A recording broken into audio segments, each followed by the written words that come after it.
Hey guys, Josh of Skullstar Productions here. I'm trying out a new video format where I talk about stuff I've watched, games I've played, or just stuff I'm interested in. If you like this video and you want to see more stuff like it, give it a like or let me know in the comments down below. Anyway, that's not what you're here for. You're here for Attack on Titan Season 3. So, tonight my brother and I just saw the Attack on Titan Season 3 world premiere theatrical event, which is a real mouthful to say. The event showed the film Attack on Titan Roar of Awakening and the first episode of Attack on Titan Season 3, Episode 38, Smoke Signal. Now, before I begin talking about this, I just want to let you know that there will be spoilers ahead, considering I'm talking about a film adaptation of Attack on Titan's second season and the first episode of its third one. I really can't talk about this in depth without getting into spoilers.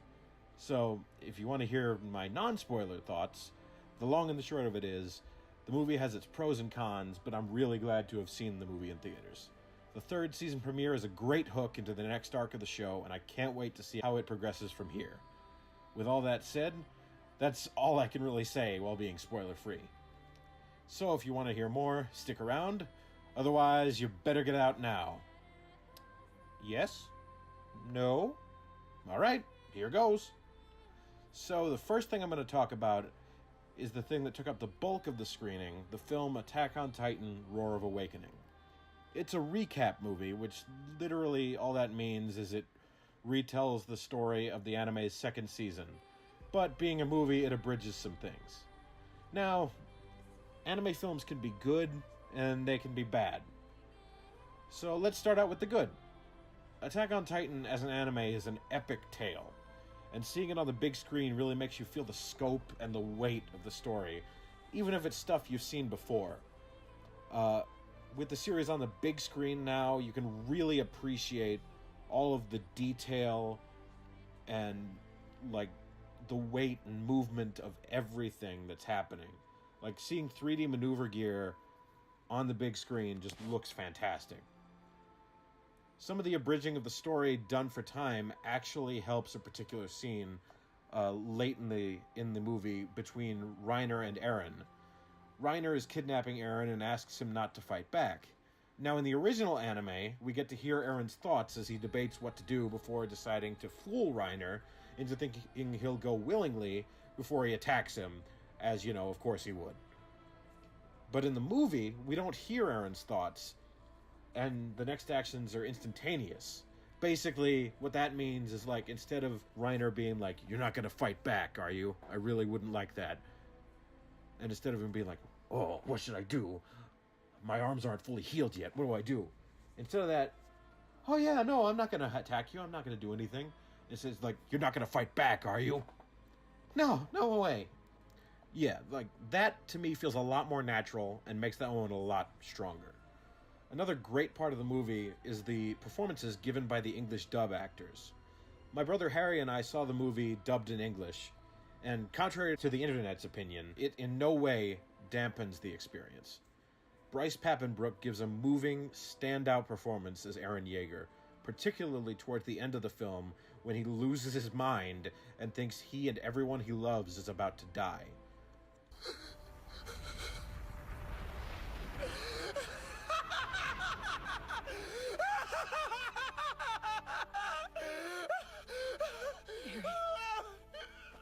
Look at you! You haven't grown up one goddamn bit! You're still as useless as you've ever been! Nothing's changed!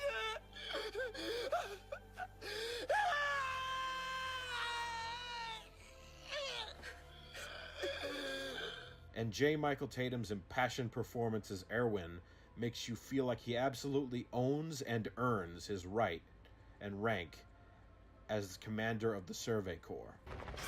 Advance!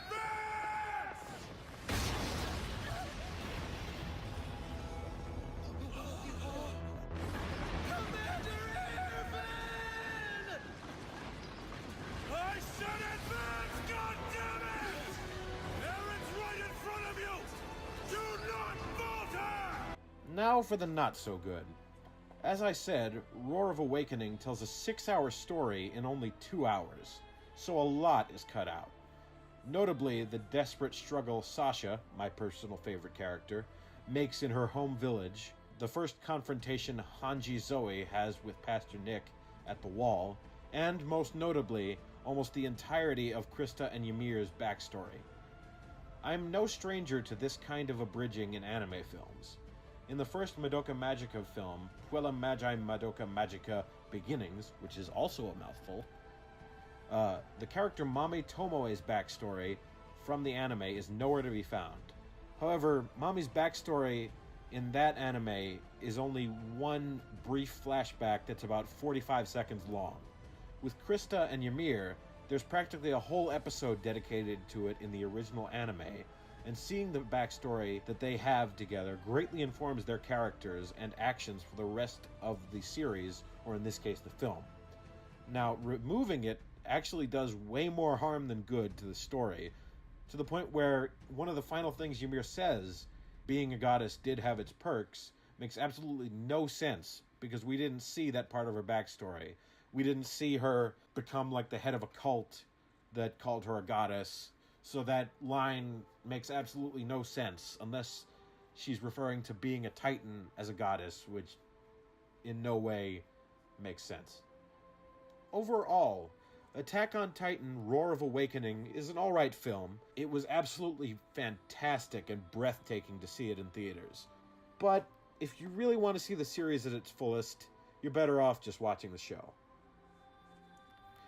Now for the real meat of this discussion, and the reason that many actually came to the theaters, Attack on Titan's Season 3 premiere episode. Episode 38, Smoke Signal.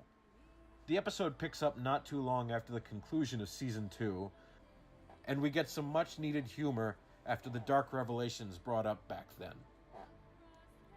People are healing up and training for the next battle, but all isn't well. Pastor Nick is murdered, seemingly by the military police who also tortured him for information. Using that information, the military police now seem to be after Eren and Krista, or should I say Historia now.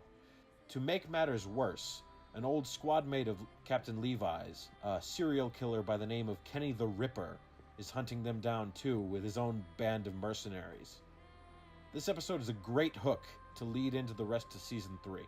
It's honestly a really brilliant narrative decision to make the next adversaries in the series humans, since the Survey Corps started to suspect that the Titans they've been killing all this time may actually have been humans all along. Not to mention the fact that we're introducing rogue, murderous humans into a world that seemed pretty cut and dry in a sort of man versus monster thing. You know, with the addition of Kenny and his band of people, this adds a whole new level of intrigue and a way to expand on the world a lot more. Plus, the weapons that Kenny and his gang use are really unique. It's like some sort of, air gun. The weapons are very steampunk and fit in with the world very well. I'm really looking forward to seeing how Eren and the others combat him and his forces. Finally, Season 3 seems to be centered around Captain Levi, a character who was absent for almost all of Season 2. Seeing his backstory would be really awesome, especially since he's one of my favorite characters in the show. Not to mention, the appearance of Kenny actually made Levi furious, which is not something that we've seen.